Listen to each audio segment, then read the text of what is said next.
Let's keep going. You swore under penalty of perjury that Kathy had... And you make reference to an ex-girlfriend, but you're... I said that it wasn't going to go off and that it was still shining in my face. I leaned over and... Nothing said in this video sounds bad. A man explains which of his statements were true and which were not. Another says he told his mother to go straight to the police. A third says he and his wife were watching the trailers because that is how they worked out what to come back and see. Every one of those is a completely ordinary explanation, and everyone was offered under oath by a person on trial.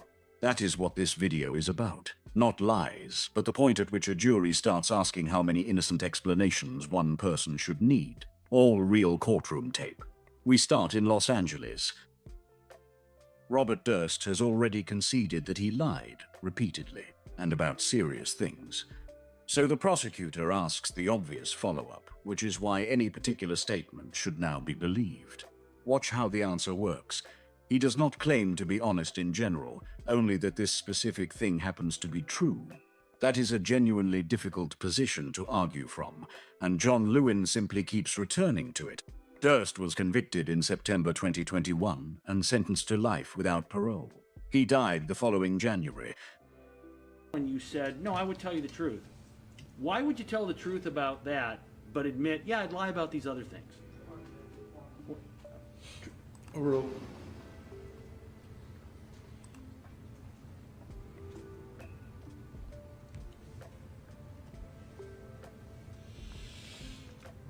Well, I did not throw out Kathy's things, so that is the truth. So, you also said in this affidavit, Indeed, it's on the court. that she related in her affidavit the Christmas party incident, which you have now admitted occurred. And you said that was false. Do you know what I'm referring to? I know what you're referring to. You There said, have been about a dozen different descriptions of what happened at the Christmas party. you said that there was, all right, let's keep going. You swore under penalty of perjury that Kathy had made up allegations of physical abuse. And you said that she had lied about that. Is that correct? I don't know what it is I said she lied about. I don't know what you're talking about. I never threatened her life or threatened her in any way or assaulted Kathy or caused her any physical harm or abuse. That's a lie, correct? That's true. You never assaulted your wife. Correct. Mr. Durst, you've testified to incidents involving assault of your wife. I did not. When you grab her by the hair, Mr. Durst, is that an assault? That's the Christmas party. Some people say I grabbed her by the hair. Other people say I grabbed her by her coat. No, the only person who says you grabbed her by the coat, Mr. Durst, is you. Name me one other person who says you grabbed her by the coat. Do you know, Mr. Durst, of another individual who has... Tom Hughes. Tom Hughes? Yes, Mary Hughes' husband, Tom Hughes, said I grabbed her by the coat.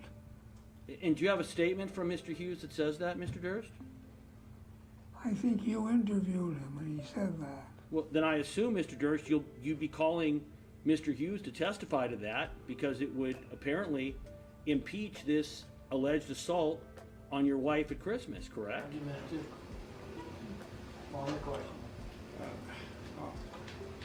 I'll withdraw the question.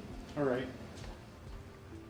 So, Mr. Durst, it's your position that the things that I pointed out to you, none of those things you said are untrue. Is that correct? Things you pointed out to me in the affidavit are correct and are true. I want to ask you, if in fact, Mr. Durst, you had threatened or assaulted Kathy, would you have said so in this affidavit? I I think I would have been silent about it in the affidavit. So you're saying, so you'll lie in a courtroom under oath, you've said, on certain issues, but you're saying you wouldn't lie in an affidavit, you would be silent. Is that correct?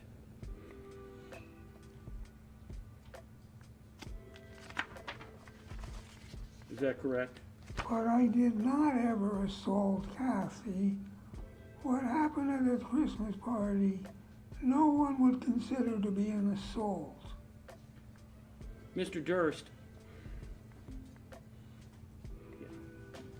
Okay, let's go ahead here.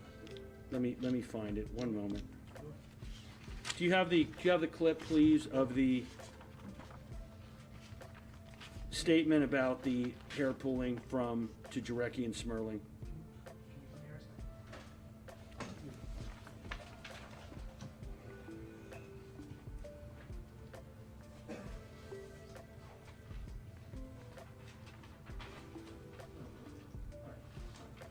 Let me ask you one more before I go there.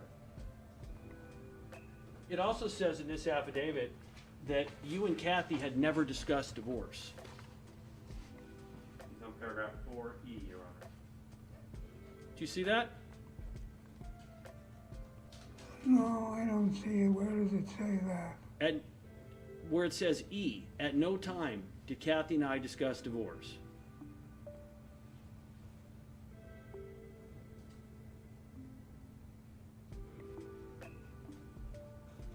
Isn't that a straight lie?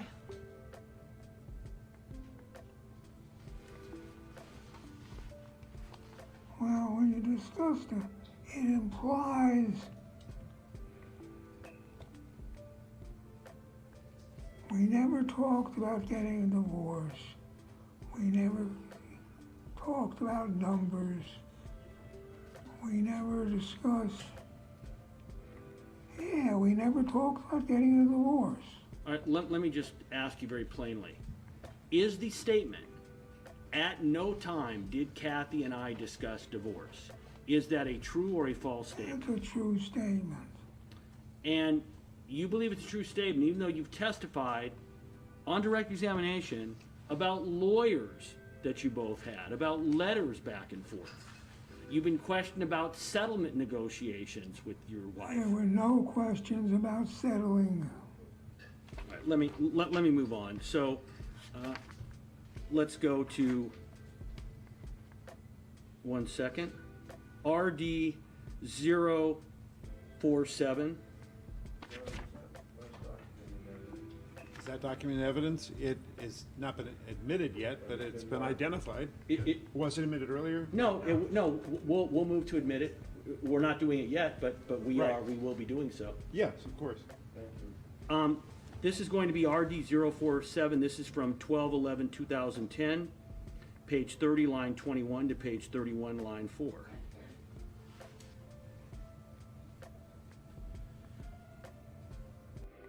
This is Charlie Adelson's account of the extortion approaches his family started receiving, and on its face it is exactly what an innocent man would describe.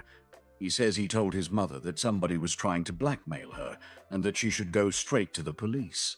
He is a dentist. He was convicted in November 2023 of first-degree murder, conspiracy, and solicitation over the killing of Dan Markel and sentenced to life without parole. A Florida appeals court upheld it in July 2026. Money. For what? I don't know, my mom didn't even want to talk to me on the phone. Like, well, But like, did she see the person? Was she like, you should have like, oh yeah, asked her something? that's what I said. I said, someone's going to try to blackmail you or something. Exactly, Right, right, right. you like that. I said, you got to go straight to the police. She's like, I don't even know what this is about. I don't want to talk about it. I go, well, take a picture and send me what it is. She's like, I just want you to see the person. So I'm going to go there. I can't even fucking go there today because I won't get out of work until 10 o'clock at night.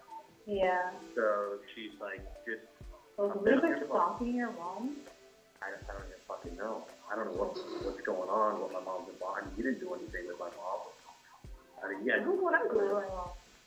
Let me pause it right there.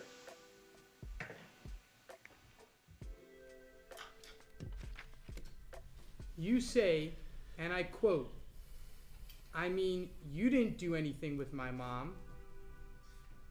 I did say that. What were you asking her? Are your friends extorting my mom that you know of? Are they up to this? Now, during this call, you say, I have no idea what this is in reference to. Why do you say that to Katie? I'm calling her up and talking about something that she'd asked me to never talk about. And I never planned on talking about it. So I wanted to let her know that I wasn't setting her up. And that I needed her help. That's why I was calling her up. And you make reference to an ex-girlfriend, but you're kind of wishy-washy whether she's the ex-girlfriend. Why? Because I was implying it was her, but I didn't want her to feel like I was setting her up. She says to you, when you say, I mean, you didn't do anything with my mom. She says, what would I do with your mom? And you say, just checking. Yep. Katie seems surprised on this call. Very. How did that make you feel? That made me feel good. It made me feel like it wasn't her friends that were doing it. I mean, she knew when it happened last time. She definitely wasn't acting surprised.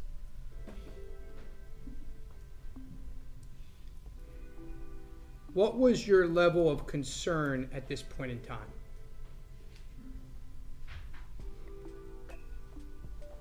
It was probably medium. I mean, I was still pretty concerned. My mom didn't sound right on the phone. Now, there's a call that occurs after this call that is not in evidence, where Katie calls you back. Do you recall what Katie wanted you to do when she called you back? She wanted me to go down there that night to see my parents. And did she seem very concerned? She was extremely concerned when she called me back. Did you go to see your mom that night? No, I finished work probably after 10, and I went down there the next afternoon. Okay, so let's talk about the next day. So just to be clear, the bump happens and these calls happen on April 19th, 2016, right? Yes. We're now at April 20th. Where did you meet your mom? I met her in the lobby of the building. And did you go anywhere with her? Yeah, we went for a short walk and ended up sitting on a bench. What time approximately did you get to Miami and see your mom? I'd say like 1:30ish. Okay. Why did you meet her then? Because she wanted to wait for my dad to go to work. Where did you, when you walked to this bench, it's outside of a restaurant called Monty's, right? Not far from a restaurant called Monty's? Yeah, it's right next to Monty's, actually. Did you notice anyone following you? No. As you sit here today, do you know that you were being followed? Today I do, yeah. Okay. Now, I think State's Exhibit 54 has been put in evidence. It's a picture of you and your mom on that bench outside of Monty's. Is that a fair depiction of where you were? Yeah, we were sitting. There's been testimony, I think, by Special Agent Sanford that you and your mom were whispering or trying not to be heard. Is that testimony true? Yeah, I mean, we wanted some privacy for sure. And how was your mom acting? She was very scared. What did she tell you? Well, she told me that she went to go pick the boys up from school and that this really big guy came over to her and said that you've been helping out Katie and Tuto, and my brother Tato is going through a hard time and he's incarcerated, and my brother Tato did a big favor for you and you need to do what's right. You need to take care of my brother Tato. My mom was like, I don't know what you're talking about. The guy handed her a copy of an article, and it had $5,000 written on it, and it also had a cell phone written on it. At this point in time, did you have any clue whatsoever who Tato was? No, I've never heard of Tato in my life. Okay, so let me make sure that we're all on the same page. You knew who Tuto was, right? Tuto is Sigfredo Garcia. But you had no idea of anyone named Tato or Luis Rivera, correct? Never heard of that name before. Did your mom show you the paper that was given to her? Yes, she did. Do you recall if you took the paper with you or whether you wrote down the phone number from the paper? I don't know whether I took the paper with me or I just took a piece of paper and wrote the phone number down to the paper. One of the two, but I did have the number with me when I left. Okay. Now, at this point in time, when you're meeting with your mom, what was she concerned about?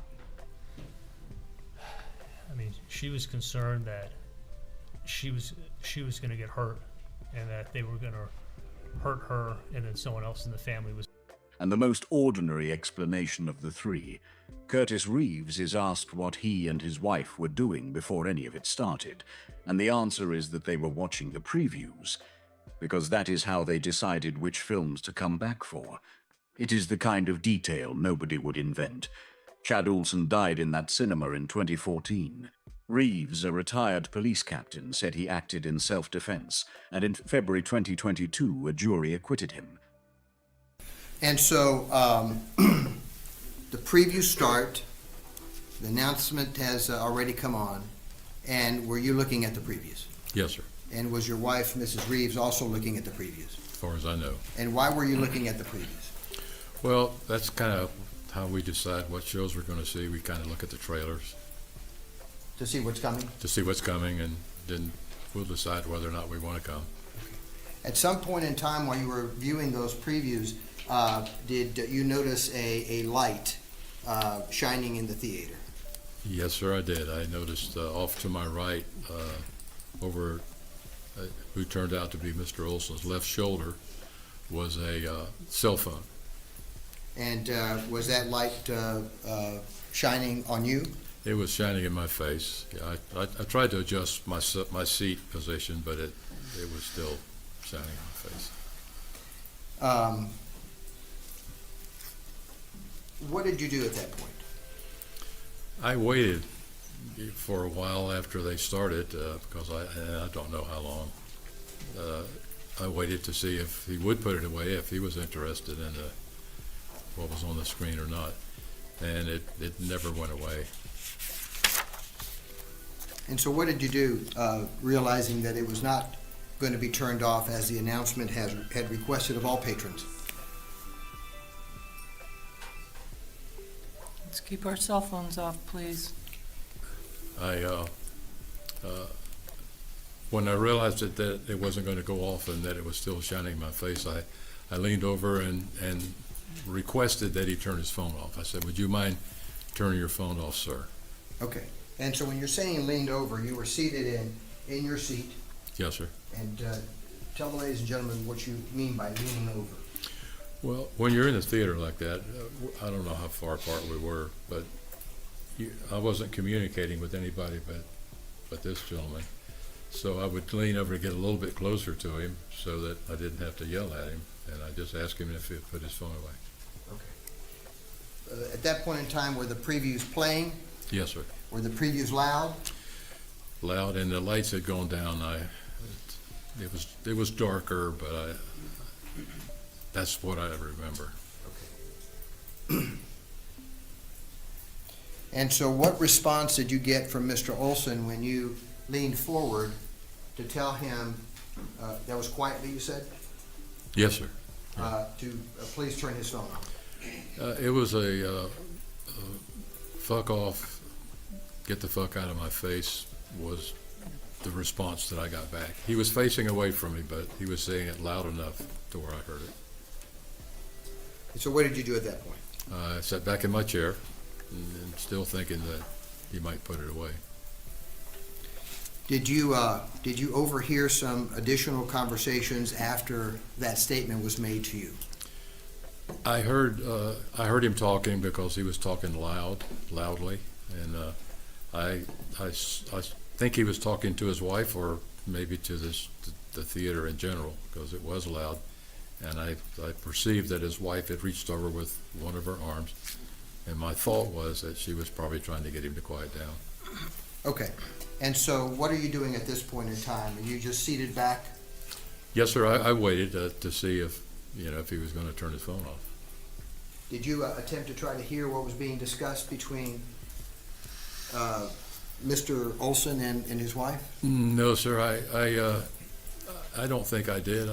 It was loud. I could hear him talking. I never heard her say anything, and I really just picked up a word every now and then.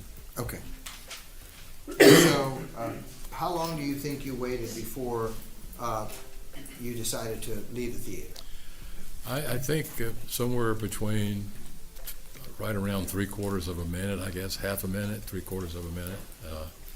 And it was still prominently displayed and still shining in my eyes. Okay. And so what did you decide to do at that point? Well, I decided that if I couldn't get him to turn it off, that it was between him and the theater. They're the ones that said you can't use one. It wasn't between him and I. So, I again, being not necessarily gentle, but I just leaned over and I said, you leave me no alternative other than to notify the management. And how did he respond to that? He didn't give a fuck what I did. And that was pretty loud, and he didn't turn around either. He was still facing away from me. And so what did you do at this point? Well, he was saying some other things that I could pick up a word every now and again. He was being kind of loud and stuff like that, but I didn't pick up any words. So I had a bag of popcorn in my hand. I handed it to my wife, and I started down the aisle towards the end aisle. Mr. Reeves, why at that point in time didn't you just move your seats? Well, the guy was just being mouthy. I mean, I had a career of dealing with people like that. It didn't present a threat to me. I probably didn't think about how it affected my wife, but to me, I saw no threat to it at all. And so you get up to do what? I got up to go to down the aisle to the end to go to the manager's office. Okay, and it was still dark in the theater? Yes, sir. Okay. And as you were leaving the theater, did you speak to any of the patrons where you were trying to get by? Well, yeah, there's not a lot of space in there, and I didn't want to bump this guy's chair, so yeah, I used the wall behind me or behind my wife to kind of steady me as I walked down the aisle, so I didn't bump into his chair or step on anybody else's feet. Okay. And you proceeded out? Yes, sir. Okay. And where did you go? I went down the stairs, and I went out front, and there was a young man at the where they take the tickets, and I asked him if there was a manager nearby, and he pointed me towards the guy that was sitting in the kiosk out front. Okay.